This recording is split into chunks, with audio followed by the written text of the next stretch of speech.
فرمان مصطفیٰ صلی اللہ تعالی علیہ وآلہ وسلم، نیت المؤمنی خیر من عملی، مومن کی نیت اس کے عمل سے بہتر ہے۔ اللہ عز و جل کی رضا پانے اور ثواب کمانے کی غرض سے سلسلہ دیکھنے سے پہلے اچھی اچھی نیتیں فرما لیجیے۔ اللہ عز و جل کی رضا کی خاطر علم دین حاصل کروں گا، سیکھ کر دوسروں تک نیکی کی دعوت پہنچاؤں گا، خاص خاص باتیں لکھوں گا، اول تاخیر دیکھوں گا۔ هو الذی انزل عليك الكتاب منه آيات محكمات هن أم الكتاب، وہی ہے جس نے تم پر یہ کتاب اتاری، اس کی کچھ آیتیں صاف معنی رکھتی ہیں، وہ کتاب کی اصل ہیں۔ الحمدللہ رب العالمین والصلاة والسلام علی سید الانبیاء والمرسلین، اما بعد فاعوذ باللہ من الشیطان الرجیم، بسم اللہ الرحمن الرحیم۔ محترم اور پیارے اسلام بھائیوں اور مدنی چینل کے ناظرین، ایک مرتبہ پھر ہم سلسلہ احکام قرآن میں حاضر ہیں۔ اس سلسلے کے اندر ان آیات پر گفتگو کی جاتی ہے جو احکام پر مشتمل ہے، جس میں کسی چیز کا حلال ہونا یا حرام ہونا یا اس کے علاوہ حکم بیان کیے گئے ہیں۔ آج ہم نے اپنے سلسلے میں کس آیت مبارکہ کا انتخاب کیا ہے، آئیے سب سے پہلے وہ آیت مبارکہ سماعت کرتے ہیں۔ قرآن کی روشنی،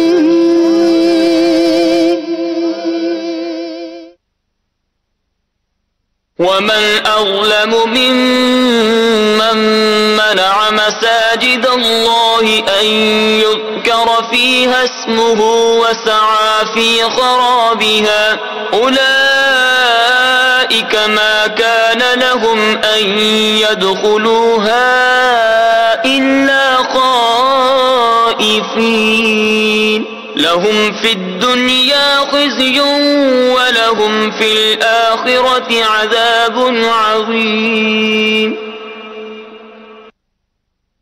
اور اس سے بڑھ کر ظالم کون جو اللہ کی مسجدوں کو روکے ان میں نام خدا لیے جانے سے اور ان کی ویرانی میں کوشش کرے۔ ان کو نہ پہنچتا تھا کہ مسجدوں میں جائیں مگر ڈرتے ہوئے، ان کے لیے دنیا میں رسوائی ہے اور ان کے لیے آخرت میں بڑا عذاب۔ جیسا کہ آپ نے اس آیت مبارکہ کے ترجمے سے جان لیا ہوگا کہ آج کی جو آیت مبارکہ ہے اس کا تعلق مسجد کے حوالے سے ہے، مسجد کو آباد رکھنا، اور اس آیت مبارکہ میں خاص طور پر اس شخص کی مذمت بیان کی گئی ہے کہ جو مسجد کی ویرانی میں حصہ لے، مسجد کو ویران کرے، مسجد کو ویران کرنا چاہے۔ اس آیت مبارکہ میں جو آج ہم نے جس کا انتخاب کیا ہے، اور کون سے ایسے موضوعات ہیں کہ جو زیر بحث ہم لے کر آئیں گے، آئیے پہلے ان کی ایک فہرست دیکھتے ہیں۔ قرآن کی روشنی، آیت مبارکہ کے ضمن میں زیر بیس لائے جانے والے عنوانات: نمبر 1، اسلام میں مساجد کی اہمیت۔ نمبر 2، مذکورہ آیت کا شان نزول، مفسرین نے کیا بیان کیا ہے۔ نمبر 3، ذکر اللہ میں کیا کیا اعمال داخل ہوتے ہیں۔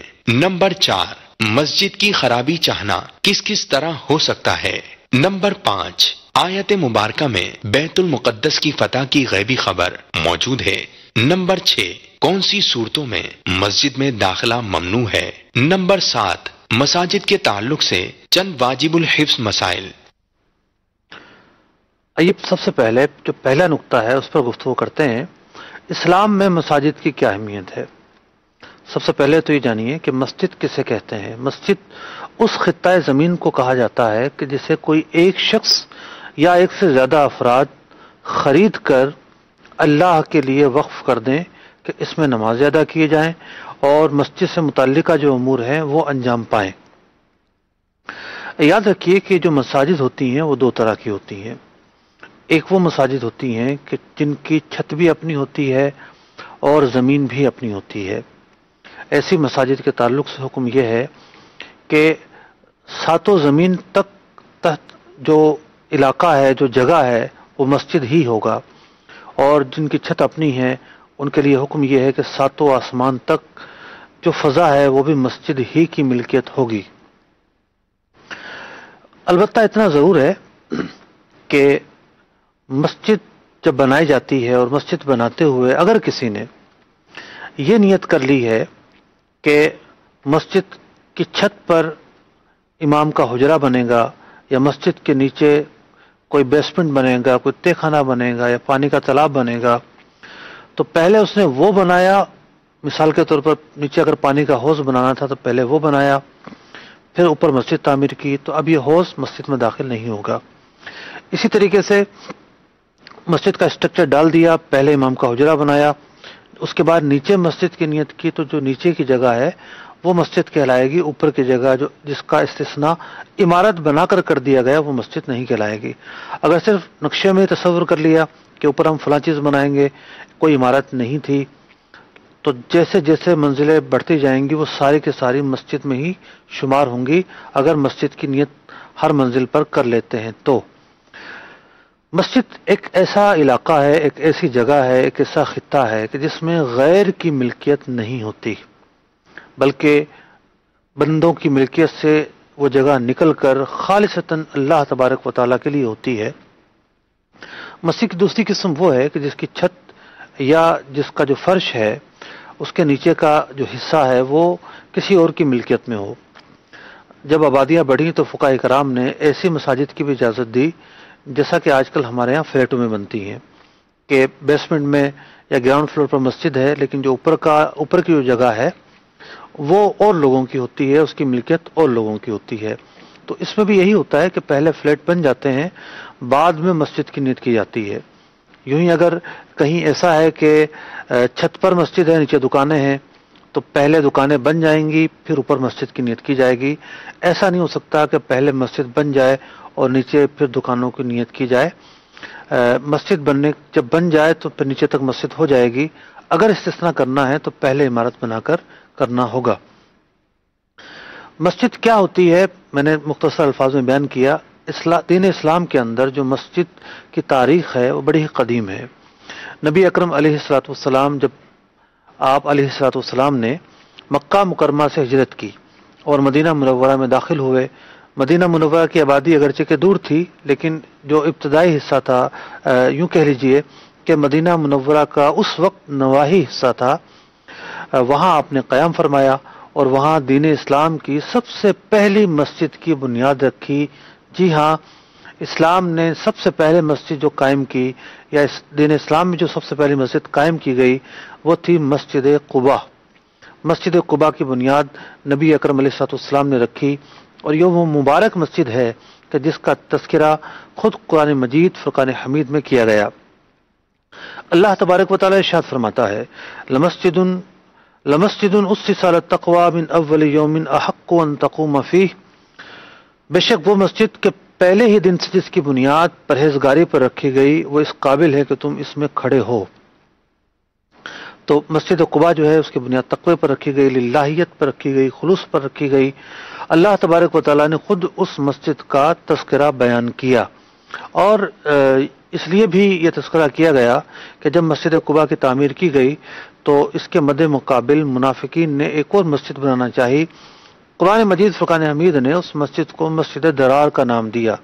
وہ مسجد مسلمانوں کی جماعت کو توڑنے کے لیے تھی، وہ مسجد نہیں تھی، بلکہ ایک منافقانہ سرگرمیوں کا حصہ وہ اسے بنانا چاہتے تھے، بعد میں اسے گرا دیا گیا۔ تو اسی لیے مسجد قباء کو مسجد تقویٰ بھی کہا گیا، کیونکہ اس کی جو بنیاد ہے وہ بنیاد للہیت اور خلوص پر ہے۔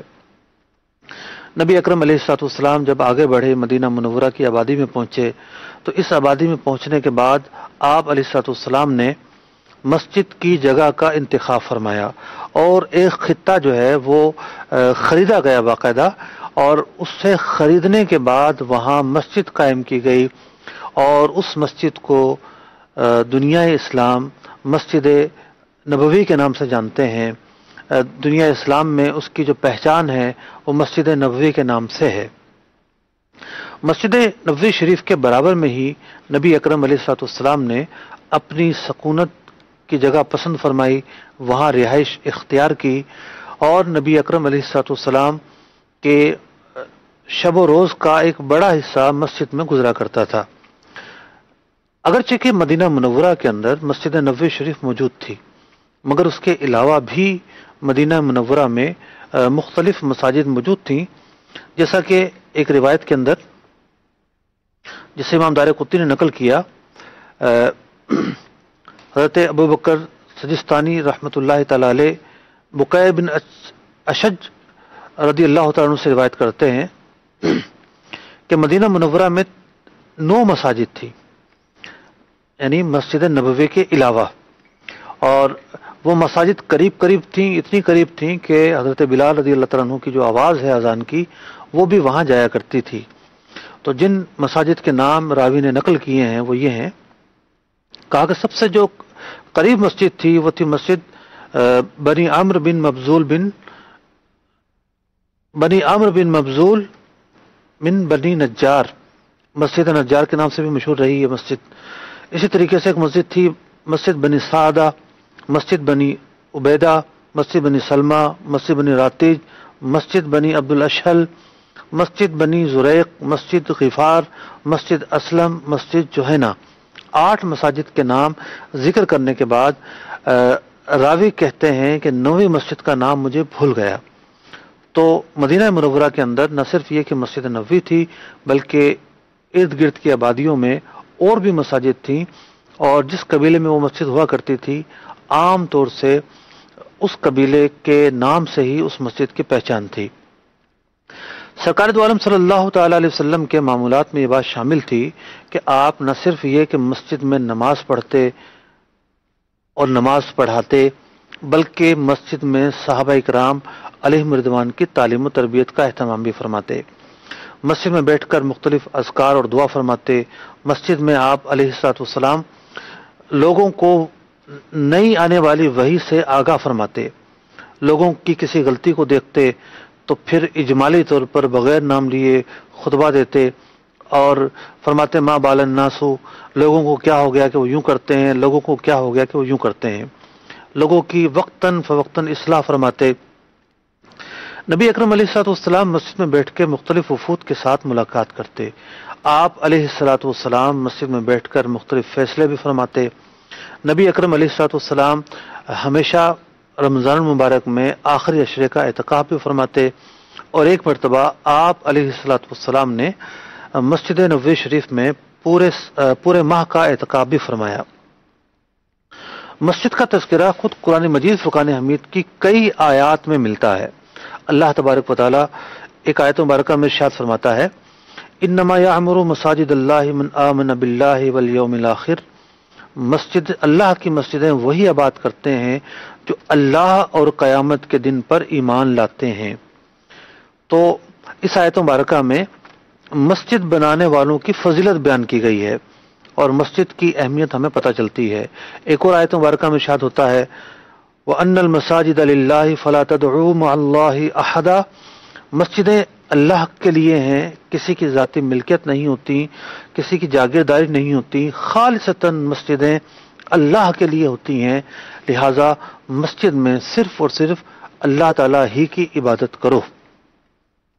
میرے محترم اور پیارے اسلامی بھائیوں اور مدنی چینل کے ناظرین، یہ تو ایک پس منظر تھا جو میں نے مسجد کے تعلق سے مختصر ترین الفاظ میں بیان کیا کہ دین اسلام میں مسجد کا ایک پس منظر ہے، ایک اہمیت ہے، اور یہ اہمیت جو ہے وہ مکہ مکرمہ سے ہی چلی آ رہی تھی۔ مکہ مکرمہ میں جب نبی اکرم علیہ الصلوۃ والسلام نے اعلان نبوت فرمایا، یعنی مکہ مکرمہ وہ شہر ہے جہاں آپ علیہ الصلوۃ والسلام نے پہلی دفعہ اعلان نبوت فرمایا، اور جہاں پر لوگ پہلی مرتبہ دائرہ اسلام میں داخل ہوئے، نبی اکرم علیہ الصلوۃ والسلام کی غلامی اختیار کی، تو وہاں بھی مسجد الحرام شریف موجود تھی جس کے اندر خانہ کعبہ موجود ہے۔ اور اس مسجد الحرام میں جو کفار مکہ تھے وہ اپنے آپ کو ملت ابراہیمی کا پیروکار کہتے ہوئے طواف کیا کرتے تھے، اور اپنے طور پر جس کو وہ عبادت سمجھتے تھے وہ کیا کرتے تھے، لیکن ان کے طواف کی حالت بھی بڑی خراب تھی، ننگے ہو کر طواف کیا کرتے تھے، اور وہ عبادت اللہ کی نہیں کیا کرتے تھے، بلکہ انہوں نے خانہ کعبہ میں بہت سارے بت رکھے ہوئے تھے اور وہ ان بتوں کو اللہ تبارک و تعالیٰ کا نمائندہ سمجھتے ہوئے پوجا کرتے تھے، شرک کیا کرتے تھے۔ لیکن جب اسلام غالب آیا تو کفار کو مسجد الحرام شریف سے پاک کر دیا گیا، ان کی ممانعت کر دی گئی کہ کوئی بھی کافر جو ہے وہ مسجد الحرام شریف میں داخل نہیں ہوگا، مسلمان ہی اس میں عبادت کریں گے۔ ان کو ننگے طواف سے منع کر دیا گیا، بلکہ مطلقاً طواف سے منع کر دیا گیا، کفار کا مسجد میں داخلہ ہی منع کر دیا گیا۔ اور خود قرآن مجید فرقان حمید کی آیت مبارکہ میں یہ حکم بیان ہوا کہ کفار جو ہیں وہ ناپاک ہیں۔ مراد یہ ہے کہ جو ان با اعتبار عقیدہ کے، با اعتبار ان کا جو مزاج ہے، مذہبی مزاج ہے، اس کے اعتبار سے وہ پاک نہیں ہے، لہٰذا انہیں مسجد میں آنے کی اجازت نہیں ہے۔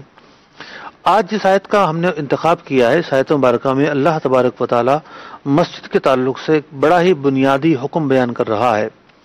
آیت مبارکہ میں ارشاد ہوتا ہے وَمَنْ أَظْلَمَ مِمَّن مَنَعَ مَسَاجِدَ اللَّهِ، اور اس سے بڑھ کر ظالم کون ہے کہ جو منع کرتا ہے کہ مساجد کے اندر، مساجد اللہ ان یذکر فیہا اسمہ، مساجد کے اندر اللہ کا ذکر ہو، اس بات سے جو منع کرتا ہے اس سے بڑھ کر ظالم کون ہے۔ وسعی فی خرابہا، اور مسجد کی ویرانی کے لیے کوشش کرتا ہے۔ اولئک ما کان لہم ان یدخلوها الا خائفین، ایسے جو لوگ ہیں وہ خائفین ہوں گے،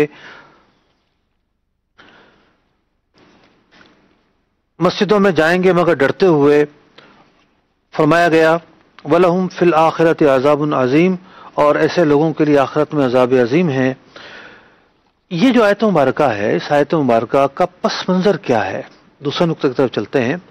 پس منظر کیا ہے، شان نزول کیا ہے؟ تو امام ابن عربی رحمۃ اللہ تعالی علیہ نے اپنی کتاب احکام قرآن کے اندر اس آیت مبارکہ کے تعلق سے نزول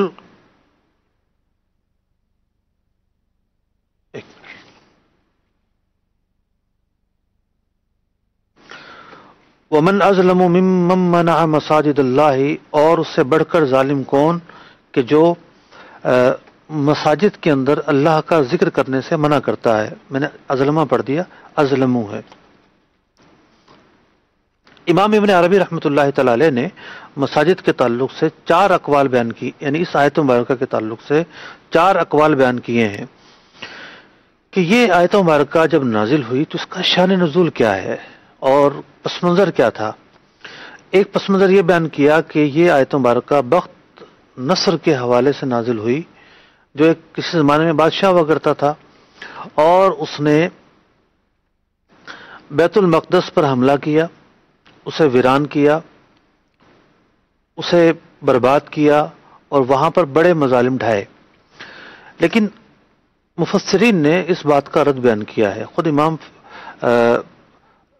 ابو بکر جساس رحمۃ اللہ تعالی علیہ اور دیگر مفسرین نے اس کا رد کیا ہے، اور یہ بیان کیا ہے کہ یہ جو بخت نصر بادشاہ تھا، جس کے تعلق سے یہ کہا گیا کہ یہ نصرانی بادشاہ تھا اور اس نے یہ کیا اور وہ کیا، تو یہ تو حضرت عیسیٰ علیہ نبینا علیہ صلاۃ والسلام سے 200 سال پہلے کا ہے، تو یہ نصرانی کیسے ہو سکتا ہے؟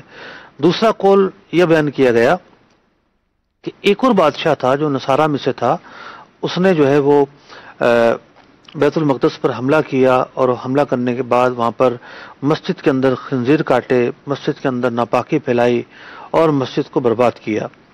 تیسرا قول مفسرین نے یہ بیان کیا ہے کہ اس آیت مبارکہ کا جو پس منظر ہے وہ حدیبیہ کا سال ہے، کہ جب مسلمان مدینہ منورہ سے نکلے احرام باندھ کر، اور انہوں نے مسجد الحرام شریف میں آ کر عمرہ کرنا چاہا، وہاں طواف کرنا چاہا، وہاں عبادت کرنی چاہی، لیکن کفار مکہ نے ایسا کرنے سے منع کر دیا، اللہ کے نام لینے سے منع کر دیا، طواف کرنے سے منع کر دیا، نماز پڑھنے سے منع کر دیا، تو اس تعلق سے یہ آیت مبارکہ نازل ہوئی۔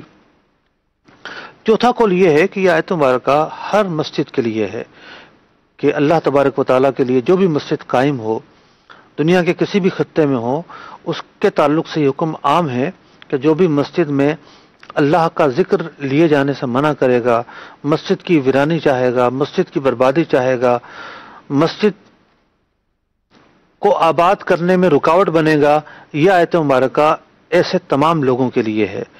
امام فخر الدین رازی رحمۃ اللہ تعالی علیہ نے ایک قول یہ بھی لکھا کہ جب تحویل قبلہ ہوتا ہے اور بیت المقدس کے بجائے مسلمان خانہ کعبہ کی طرف منہ کر کے نماز پڑھنا شروع کرتے ہیں تو یہودیوں نے اس واقعے کے بعد بہت مزاحمت کی، مسلمانوں کو نماز سے روکا اور مسلمانوں کی نماز میں طرح طرح کی رکاوٹیں ڈالیں۔ اس بات میں کوئی شک نہیں ہے کہ کفار مکہ مختلف مواقع پر نبی اکرم علیہ الصلوۃ والسلام کو تنگ کیا کرتے تھے۔ خود ایک مرتبہ ابو جہل نے ایک اونٹ کی اوجڑی جو ہے آپ علیہ الصلوۃ والسلام جب سجدے کی حالت میں تھے تو آپ کی پیٹھ پر رکھ دی۔ نماز سے تنگ کرنے کا یہ واقعہ موجود ہے، اور بھی بہت سارے ایسے واقعات ہیں کہ جب کفار مکہ مسلمانوں کو مسجد شریف میں نماز پڑھنے سے روکا کرتے تھے۔ ایک واقعہ مکہ مکرمہ کے تعلق سے بھی ملتا ہے کہ حضرت صدیق اکبر رضی اللہ تعالیٰ عنہ نے ایک جائے نماز قائم کی ہوئی تھی اپنے گھر کے قریب، تو کفار نے اسے بھی گرا دیا تھا۔ بات یہاں پر یہ ہو رہی ہے اصل میں کہ اس آیت مبارکہ کا پس منظر کیا ہے۔ تو اگر ہم اس کا پس منظر تحویل قبلہ کو لیتے ہیں تو پھر یہ مدنی ہونی چاہیے، اور اگر اس کا پس منظر حدیبیہ کے تعلق سے لیتے ہیں تو بھی یہ مدنی ہونی چاہیے، لیکن بعض واقعات کے اعتبار سے مکی ہونی چاہیے۔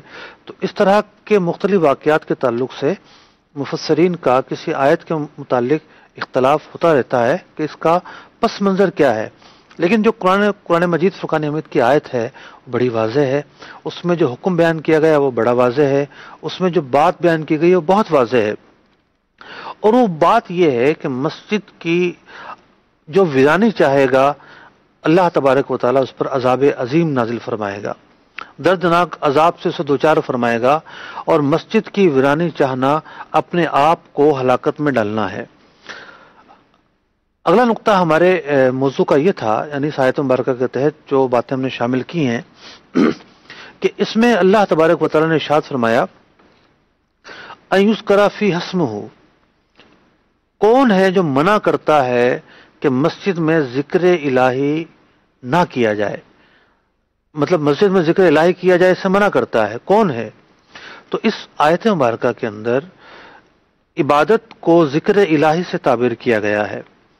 تو ذکر الہی ایک لفظ ہے، قرآن کا دیا ہوا ایک لفظ ہے، اور یہ جو لفظ ہے یہ بڑا ہی عام ہے، اللہ تبارک و تعالیٰ کی عبادت کو شامل ہے، اللہ تبارک و تعالیٰ کی اطاعت کو شامل ہے، اللہ تبارک و تعالیٰ کے احکام کی پیروی کو شامل ہے۔ علماء نے لکھا کہ نبی اکرم علیہ الصلوۃ والسلام کی تعظیم و توقیر اور آپ کا ذکر کرنا بھی ذکر الہی ہی ہے۔ تو عبادات جتنی بھی ہیں وہ ساری کی ساری ذکر الہی ہیں، وہ تلاوت قرآن کی شکل میں ہوں، وہ اذکار کی شکل میں ہوں، وہ نماز کی شکل میں ہوں، وہ طواف کی شکل میں ہوں، وہ نبی اکرم علیہ الصلوۃ والسلام کی مدح اور سرائی کی شکل میں ہوں، عبادات کسی بھی شکل میں ہوں گی، ان پر لفظ ذکر اللہ بولا جا سکتا ہے۔ تو اس سے یہ بات بھی پتہ چلتی ہے کہ مسجد میں کیا کام ہو سکتے ہیں اور کیا کام نہیں ہو سکتے۔ تو مساجد کی جو بنیاد ہے وہ ہے ذکر الہی، ذکر اللہ کرنا۔ عبادت کی تمام تر اقسام جو ہے وہ مساجد کے اندر ادا کی جا سکتی ہیں کہ وہ ذکر الہی میں شامل ہیں۔ تو مسجد میں کسی کو یہ حق نہیں کہ وہ نعت شریف پڑھنے سے منع کرے، کیونکہ وہ عبادت ہے، ذکر اللہ ہے۔ مسجد میں کسی کو یہ حق نہیں کہ وہ جمعہ کے بعد سلام سے منع کرے، کیونکہ سلام جو ہے وہ قرآن مجید فرقان حمید کا حکم ہے، عبادت ہے۔ نبی اکرم علیہ الصلوۃ والسلام پر درود پڑھنا، سلام پڑھنا عبادت ہے، ذکر اللہ ہے۔ مسجد میں ذکر اللہ سے کوئی منع نہیں کر سکتا، کسی کو یہ حق نہیں کہ وہ درود پاک پڑھنے سے منع کرے یا حلقہ تعلیم و تربیت سے منع کرے، کیونکہ حلقہ تعلیم و تربیت جو ہے وہ بھی ذکر اللہ ہی کا ایک حصہ ہے، وہ بھی ایک عبادت ہے۔ تو جب لفظ ذکر اللہ کا ہم کی وسعت اور فلسفہ سمجھیں گے تو ہمیں اندازہ ہوگا کہ مساجد کے اندر کون سے ایسے کام ہیں جنہیں منع کیا جا سکتا ہے اور جنہیں منع نہیں کیا جا سکتا۔ اس آیت مبارکہ میں تذکرہ ہوا اس بات کا کہ مسجد کی خرابی چاہنے والا، مسجد کی ویرانی چاہنے والا، اس کے لیے ہلاکت و بربادی ہے۔ تو آخر مسجد کی ویرانی اور مسجد کی جو خرابی ہے یہ کس چیز کا نام ہے؟ اس کی بہت ساری صورتیں ہیں. ایک بڑی معروف صورت یہ ہے کہ ایک مسجد آباد ہے، اس کا وقف ہونا ثابت ہے. اب یہاں یہ بات بھی واضح رہے کہ بعض اوقات یہ ہوتا ہے کہ کوئی جگہ ایسی ہوتی ہے جو کسی ایک شخص کی ملکیت نہیں ہوتی، اسے وراثت میں ملی ہوتی ہے، اور ایک وارث جو ہے وہ اپنی طرف سے وقف کر دیتا ہے. تو ایسا نہیں ہوتا. اگر کسی زمین کے اندر دوسروں کا حق شامل ہے تو وہ اس طرح وقف نہیں ہو سکتی. اس کے لیے ضروری ہے کہ اس کو مکمل طریقے سے وقف کرنے والا اس کا مالک ہو، ورنہ وہ جگہ وقف نہیں ہوگی. تو ہم ان جگہوں کی بات نہیں کر رہے کہ جن جگہوں میں غیر کا حق متعلق ہوتا ہے. زیادہ تر ہمارے جو مساجد ہیں، اس کہہ لیجئے کہ تقریباً جو مساجد ہیں وہ ایسے ہی ہیں کہ جو لوگوں نے وقف کی، کسی ایک شخص نے وقف کی یا حکومت نے وقف کی یا بہت سارے لوگوں نے چندہ کر کے رقم حاصل کی، پلاٹ خریدا اور اس جگہ کو مسجد کے لیے مختص کر دیا، وقف کر دیا. اب یہ جگہ قیامت تک کے لیے مسجد رہے گی. اس جگہ کو تبدیل نہیں کیا جا سکتا.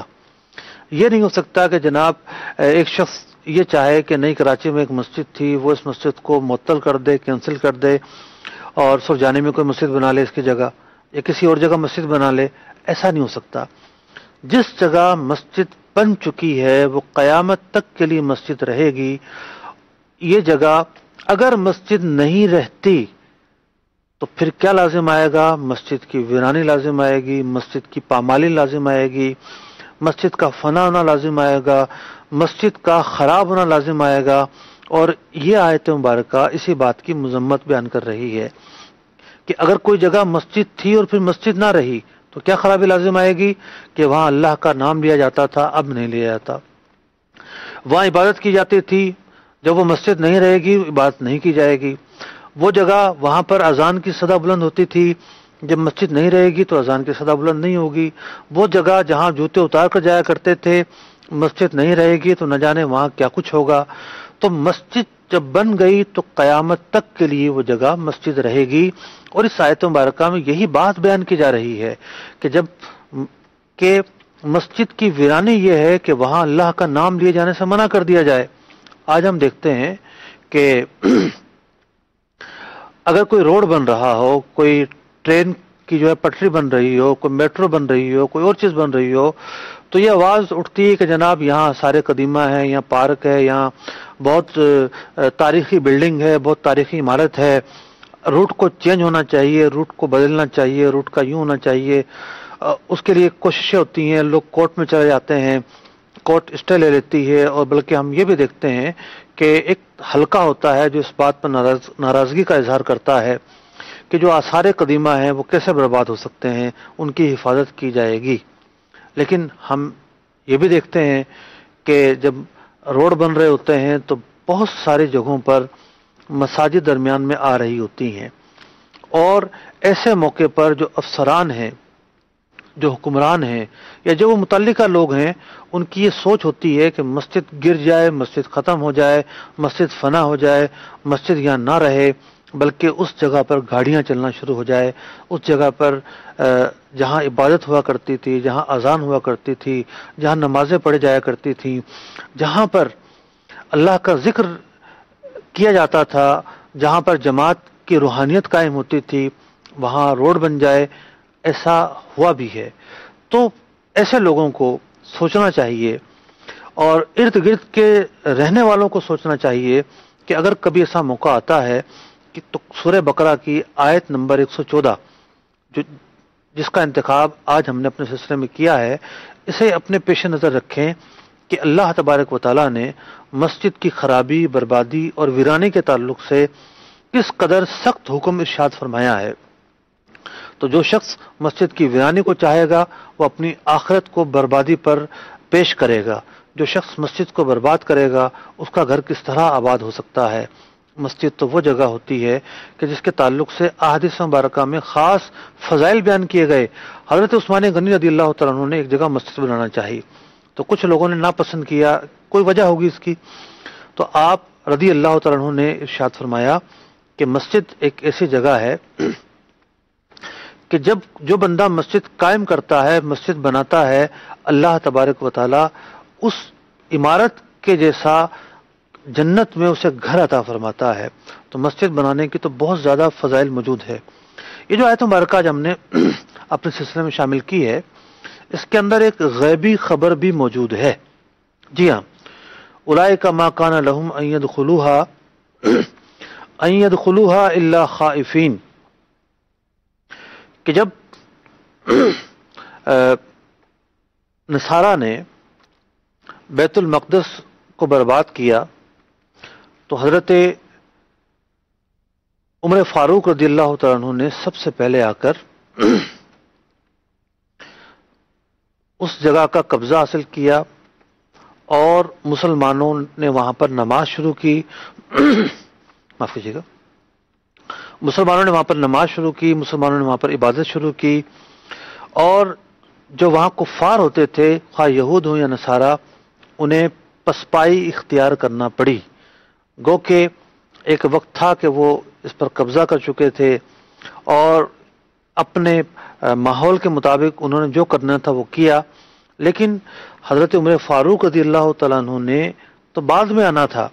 قرآن مجید فرقان حمید کی جو یہ آیت مبارکہ ہے کہ کفار جو ہے وہ شرمندگی کا سامنا کریں گے، وہ جب اس مسجد میں آئیں گے تو بڑے ڈرتے ہوئے آئیں گے۔ یہ ایک غیبی خبر تھی، اس کے دو پہلو ہو سکتے ہیں۔ بعض علماء نے یہ کہا کہ یا تو یہ حضرت عمر فاروق رضی اللہ تعالیٰ عنہ کی جو فتح تھی بیت المقدس کی، اس کی طرف اشارہ کر رہی ہے، یا پھر جو کفاران مکہ تھے جن کا تسلط تھا مسجد الحرام شریف پر، جن کا قبضہ تھا مسجد الحرام شریف پر، اور وہ مسجد الحرام شریف میں اپنی جو ہے وہ من مانی کیا کرتے تھے اور مسجد کے آداب کا خیال نہیں رکھا کرتے تھے۔ جب فتح مکہ ہوئی تو وہ ہیبت، وہ دبدبا اور وہ رعب ان پر طاری ہوا کہ وہ مغلوب ہو کر رہ گئے۔ تو اس طرف بھی یہ اشارہ ہو سکتا ہے کہ وہ کفاران مکہ جنہیں بڑا ناز تھا اپنے تسلط پر، انہیں شرمندگی کا سامنا کرنا پڑا، انہیں ندامت کا سامنا کرنا پڑا اور انہیں پسپائی کا سامنا کرنا پڑا۔ حضرت عمر فاروق رضی اللہ تعالیٰ عنہ نے جب مسجد بیت المقدس کو آباد کیا، اس کے بعد 125 سال کے لیے ایک ایسا عرصہ آیا جس پر انگریزوں نے دوبارہ بیت المقدس پر قبضہ کر لیا، لیکن 125 سال کے بعد سلطان صلاح الدین ایوبی رحمۃ اللہ تعالی علیہ نے سن 585 ہجری کو دوبارہ بیت المقدس کو فتح کیا اور اسے مسلمانوں کے لیے کھول دیا۔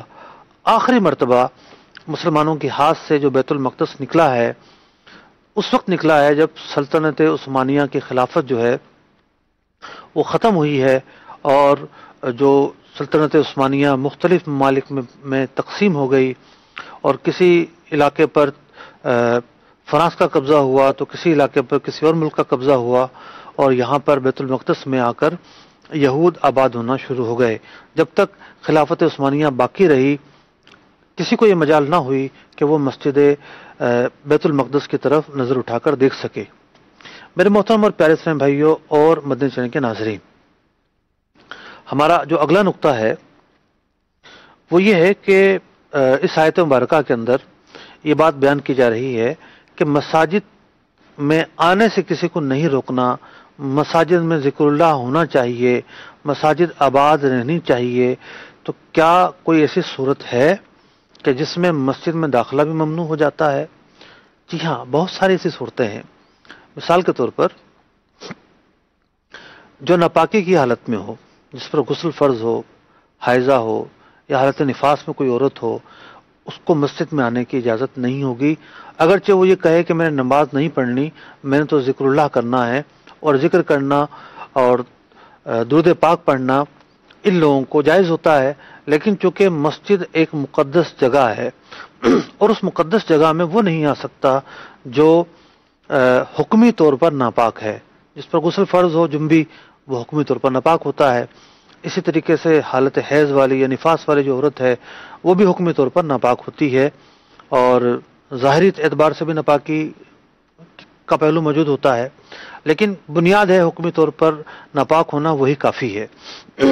اسی طریقے سے کفار کو مساجد میں آنے کی اجازت نہیں ہے۔ اس کی وجہ یہ ہے کہ مسلمانوں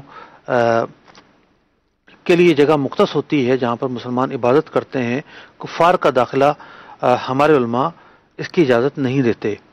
اسی طریقے سے اگر کوئی شخص ایسا ہے کہ جس کا آنا نمازیوں کو ایذا پہنچائے گا، مثال کے طور پر کسی کے اندر بہت زیادہ بدبو ہے پسینے کی، یا کوئی بہت میلے کچلے کپڑے والا ہے، بعض اوقات دیکھا جاتا ہے کہ جی بائک میکینک ہے، کار میکینک ہے، اس طرح کے جو لوگ ہیں جن کے کپڑے کالے سیاہ ہو رہے ہوتے ہیں، جن کے کپڑوں سے جو ہے وہ ڈیزل کی اور آئل کی بو آ رہی ہوتی ہے، اور وہ بو نہ صرف یہ کہ پاس کھڑا رہنے والا ایک یا دو آدمی محسوس کرتا ہے، بعض اوقات پوری صف محسوس کر رہی ہوتی ہے، ایسے افراد کو بھی مسجد میں داخل ہونے سے روکا جا سکتا ہے۔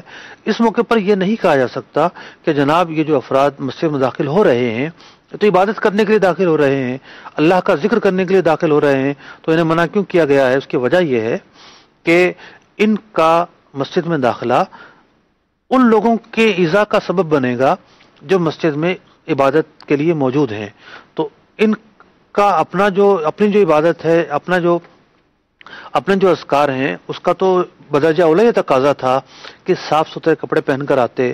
اگر کسی کو کوئی عارضہ ہے، مثال کے طور پر پسینے کی سخت بدبو ہے، تو اس پر مسجد کی حاضری معاف ہے، اس کو تو نہیں آنا چاہیے تھا۔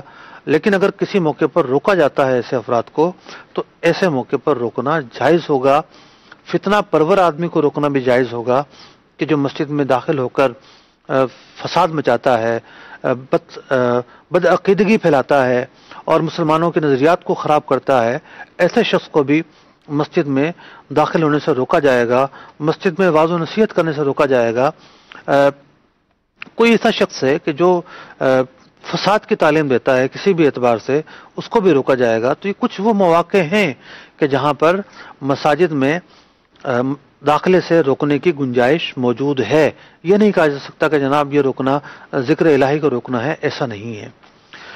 ہمارا آج کا جو آخری نقطہ تھا وہ نقطہ یہ تھا کہ مساجد کے تعلق سے ہمیں کیا چیزیں اپنے مد نظر رکھنی چاہیے۔ سب سے پہلے تو یہ بات ہمارے مد نظر رہنی چاہیے کہ مسجد کے دو حصے ہوتے ہیں۔ ایک حصہ وہ ہوتا ہے جو نماز کے لیے مختص ہوتا ہے، خالصتاً نماز کے لیے، اسے مسجد کہا جاتا ہے۔ دوسرا حصہ وہ ہوتا ہے جسے فنائے مسجد کہا جاتا ہے کہ جس کے اندر جو مسجد سے متعلقہ امور ہیں وہ انجام دیے جاتے ہیں۔ مثال کے طور پر آپ نے دیکھا ہوگا کہ وضو کرنے کی جگہ ہے، چپل رکھنے کی جگہ بھی مسجد کے باہر ہوتی ہے بعض اوقات۔ اسی طریقے سے امام کا حجرہ ہو گیا، یہ مسجد سے باہر ہے لیکن مسجد کے احاطے کے اندر ہی ہوتا ہے۔ تو مسجد کا جو احاطہ ہے اس کی دو قسمیں ہیں۔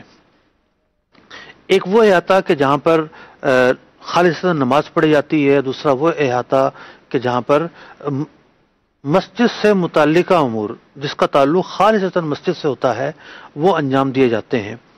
ہمارے دور کے اندر ایک بہت بڑا بگاڑ جو مساجد کے تعلق سے پیش آتا ہے وہ یہ آتا ہے کہ لوگ یہ چاہتے ہیں کہ اس احاطے کے اندر کوئی ایسا کام کریں جس سے کوئی نہ کوئی فائدہ حاصل ہو، لیکن چونکہ اس کام کا تعلق مسجد سے نہیں ہوتا، عبادت سے نہیں ہوتا، اس لیے اس کام کے کرنے کی اجازت نہیں ہوتی۔ اس کی مثال میں آپ کے سامنے عرض کرتا ہوں۔ مثال کے طور پر آج کل مختلف موبائل کمپنیاں ٹاورز لگاتی ہیں یا اشتہارات لگاتی ہیں۔ اشتہارات میں آپ فرض کر لیں کوئی عورت کی تصویر نہیں ہوگی اور یہ کہتی ہیں کہ جی ہم مسجد کو اس کا کرایہ دیں گے، تو علماء نے لکھا کہ مسجد کی 1 انچ کو بھی کرائے پر نہیں چلایا جا سکتا، اس سے مالی فوائد حاصل نہیں کیے جا سکتے، کمرشل فوائد حاصل نہیں کیے جا سکتے مسجد کے احاطے کو۔ عین مسجد کے اندر تو کسی قسم کی گنجائش نہیں ہوتی۔ اسی طریقے سے بعض لوگ یہ چاہتے ہیں کہ جی ہم مسجد کے اندر کوئی ایسا پلانٹ لگا دیں، کوئی ایسی سروس انجام دے دیں، پورا محلہ اس سے فائدہ اٹھائے، فلٹر پلانٹ لگا دیتے ہیں۔ تو یہ جو چیزیں ہیں اس کا تعلق بھی مسجد سے نہیں ہے، محلے سے ہے۔ محلے کے کام محلے میں ہونے چاہیے، مسجد کے کام مسجد میں ہونے چاہیے۔ تو مسجد کے اندر ہونے والے جتنی بھی اغلاط ہیں، جتنی بھی کمزوریاں ہیں، جتنی بھی خامیاں ہیں، اس کا تعلق ہے اسلام کے نظام وقف کو سمجھنے سے۔ کہ وقف کیا ہوتا ہے، وقف کے اندر تغیر کیا چیز ہوتی ہے، وقف کے احکام کیا ہیں، مسجد کے تقدس کے احکام کیا ہیں۔ ایک تو ہوتا ہے وقف اور اس کے احکام، اور دوسری چیز ہے مسجد کے احکام۔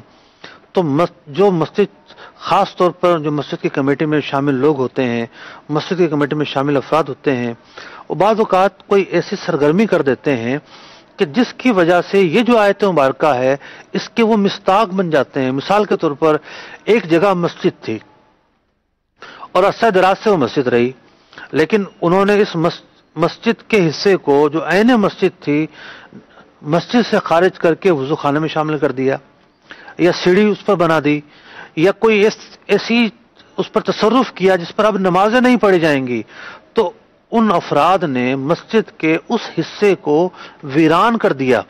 جہاں عبادت ہوا کرتی تھی اب وہاں عبادت نہیں ہوگی، تو یہ جائز نہیں ہے۔ مسجد بننے کے بعد سیڑھی نہیں نکال سکتے، مسجد بننے کے بعد مسجد میں تہ خانہ کھود کے اسٹور نہیں بنا سکتے، مسجد بننے کے بعد مسجد کے نیچے تہ خانہ کھود کر تالاب یا حوض نہیں بنا سکتے۔ بہت ساری ایسی چیزیں ہوتی ہیں کہ جب ہم وہ تصرفات کرتے ہیں تو اس سے مسجد کا ویران ہونا، مسجد کے کچھ حصے کا معطل ہونا لازم آتا ہے۔ تو بڑے ہی نازک مسائل ہیں، اور اس کے تعلق سے خود قرآن مجید فرقان حمید جب ہمیں واضح الفاظ میں حکم دے رہا ہے تو مسجد کے تعلق سے دو طرح کے لوگ ہوتے ہیں، ایک نمازی ہوتے ہیں اور ایک مسجد انتظامیہ ہوتی ہے۔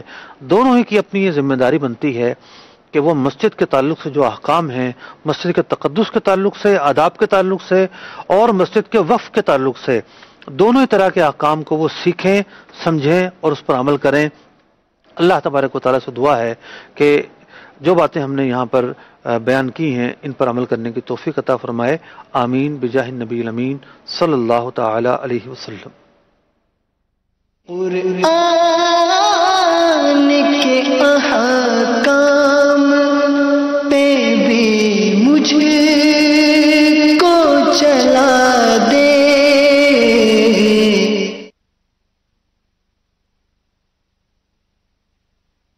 عاشقان رسول متوجہ ہوں، باب المدینہ کراچی میں اذان عشاء کا وقت ہو چکا ہے۔ الصلاة والسلام عليك يا رسول الله وعلى آلك وأصحابك يا حبيب الله۔ عاشقان رسول متوجہ ہوں، براہ راست ہونے والی اذان سنتے ہی اللہ عز و جل کی رضا کے لیے گفتگو اور کام کاج روک کر اذان کا جواب دینے کی عادت بنائیں اور ڈھیروں نیکیاں کمائیں، مگر یہ اذان ریکارڈ شدہ ہے، اس کا جواب دینا ضروری نہیں۔ اللہ اکبر اللہ اکبر اللہ اکبر اللہ اکبر، اشہد ان لا الہ الا اللہ، اشہد ان لا الہ الا اللہ،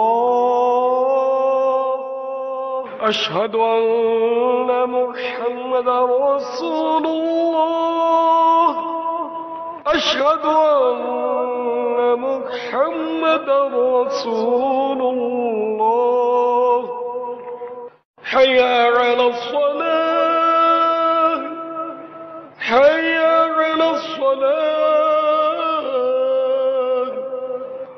حی علی الفلاح، حي على الفلاح،